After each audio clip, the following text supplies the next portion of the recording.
અરવિંદ કેજરીવાલ ચેતર વસાવાને મળવા આવ્યા અને ચાલ્યા પણ ગયા. ના કોઈ પ્રેસ કોન્ફરન્સ થઈ કે ના પણ અરવિંદ કેજરીવાલે કોઈ બાઇટ આપી. મીડિયાને કોઈ પણ એમને સંબોધ્યું નથી.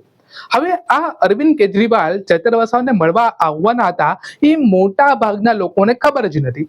અચાનકમાં બહાર વિડીયો પડે ત્યારે આપણને ખબર પડે છે કે ભાઈ અરવિંદ કેજરીવાલ તો આપણા ગુજરાતની અંદર છે અને ચેતર વસાવાને મળવા જાય છે. હવે થોડાક મહિના પહેલા તમે જોયું હશે કે જે રાજુ કરપડાએ રાજીનામું આપ્યું એમાં એમ કીધું હતું કે ભાઈ આમ આદમી પાર્ટી મને સપોર્ટ નથી કર્યો. જ્યારે હું જેલમાં હતો ત્યારે આમ આદમી પાર્ટીએ જે ટેકો મને આપવો જોઈતો હતો રાજકીય બાબતે એ મને નથી આપ્યો.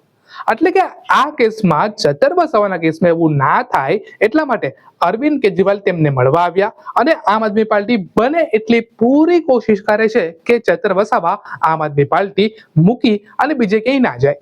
વાત તો એવી પણ ચાલે છે કે આમ આદમી પાર્ટી મૂકી અને ચેતર વસાવા બીજેપીમાં નથી જોડાવાના, પણ બીએપી એટલે કે આજે આદિવાસીની આખી અલગ જ જે પાર્ટી છે તેમાં જોડાવાના છે એવી પણ વાત ચાલે છે.